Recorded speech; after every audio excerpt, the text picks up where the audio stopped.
Welcome back. A Clarendon County family feels that they're being targeted politically ahead of this year's election. That's after a challenge hearing was held this past Friday suggesting that they're wrongfully using an address on their voter registrations. But after a closer look, this mistake was completely out of their hands. Investigative reporter Derek Rush has those details for us tonight. Challenging the Briggs family residency is something Mark DuBose and Palmetto State Audit feels is pivotal in maintaining voter accuracy. But the Briggs family feels it's the organization's attempt to take a jab at Democrats in Clarendon County.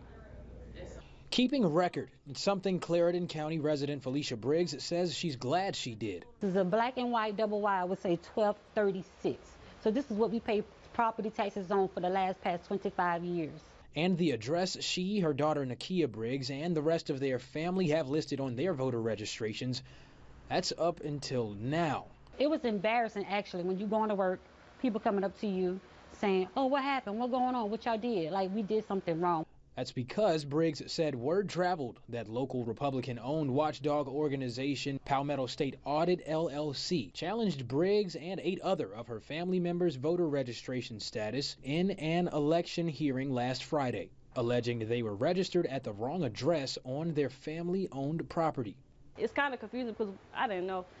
I wasn't expecting all of that. The organization is owned and founded by Republican muckraker Mark DuBose. In Texas, another Republican organization has been challenging voters' registration across the state despite systems being in place there and here in Clarendon County to vet voters' residency and eligibility. The Briggs feel it's politically motivated.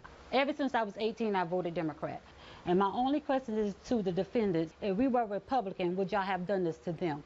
After reaching out for interviews to Mark DuBose and Terry Street, who were listed on all 9 challenges, I received a response from DuBose on behalf of PSA reading in part, quote, "Our efforts are not politically motivated. Rather, they are rooted in a desire to preserve the fundamental principles of democracy.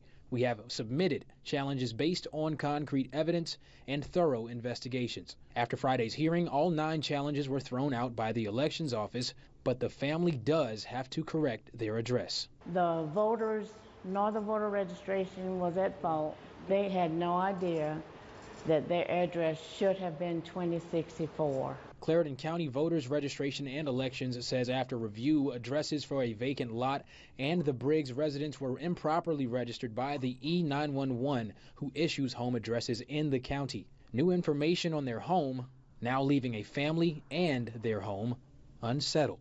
That's our homestead. That's everything we know.